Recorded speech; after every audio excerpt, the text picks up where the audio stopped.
വാർത്തയിലേക്ക്. ഉത്തർപ്രദേശിലെ ബറേലിയിൽ I love Muhammad മുദ്രാവാക്യവുമായി കലാപശ്രമത്തിലെ മതമൗലികവാദികൾ. വെള്ളിയാഴ്ച നമസ്കാരത്തിന് ശേഷമാണ് പ്രകോപനം. സംഘർഷം ഒഴിവാക്കാനുള്ള ശ്രമം ആരംഭിച്ച പോലീസിനെതിരെ കലാപകാരികൾ കല്ലെറിഞ്ഞു. സ്ഥലത്തെ വൻ പോലീസ് സന്നാഹത്തെയും അർദ്ധസൈനിക വിഭാഗത്തെയും വിന്യസിച്ചു. ഇവരുമായി എസ് നന്ദഗോപൻ ചിരികടന്നതൻ. ബോധപൂർവം കലാപം സൃഷ്ടിക്കാനുള്ള ജിഹാദി ശക്തികളുടെ ശ്രമത്തെ ഏത് രീതിയിലാണ് പോലീസും അർദ്ധസൈനിക വിഭാഗവും നേരിടുന്നത്? നിലവിലെ സാഹചര്യവും എന്താണ്?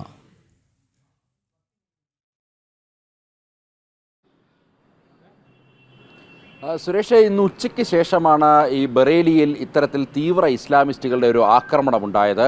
അതായത് ഐ ലവ് മുഹമ്മദ് എന്നുള്ളൊരു വിവാദം ഇപ്പോൾ ഉത്തർപ്രദേശിലാകെ പടർന്നു പിടിച്ചിട്ടുണ്ട്.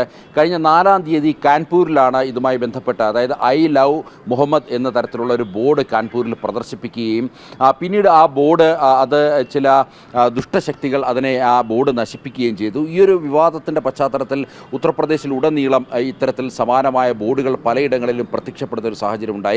മാത്രമല്ല, ഈ ചില തീവ്ര ഇസ്ലാമിസ്റ്റുകൾ ഇതര മതസ്ഥരുടെ, പ്രത്യേകിച്ച് ഹിന്ദു വിഭാഗങ്ങൾ സ്ഥാപിച്ച പല ബോർഡുകളും നശിപ്പിക്കുന്ന സാഹചര്യവുമായിരുന്നു ഉണ്ടായിരുന്നത്.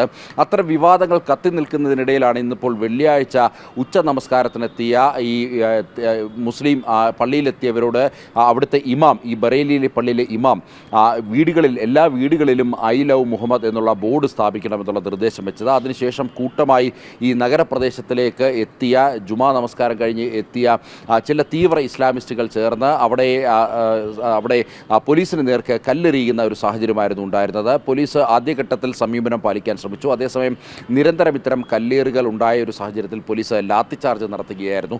നിലവിൽ ഇപ്പോൾ സ്ഥിതിഗതികൾ ശാന്തമായി തന്നെ തുടരുകയാണ്. അർദ്ധസൈനിക വിഭാഗത്തെ ഈ ബറേലിയിൽ ഇപ്പോൾ വിന്യസിച്ചിരിക്കുകയാണ്. ബറേലിയിൽ മാത്രമല്ല, കാൺപൂർ, അതേപോലെ തന്നെ ഉത്തർപ്രദേശിൻ്റെ വിവിധ നഗരങ്ങളിലും സമാനമായ അവസ്ഥയാണ്.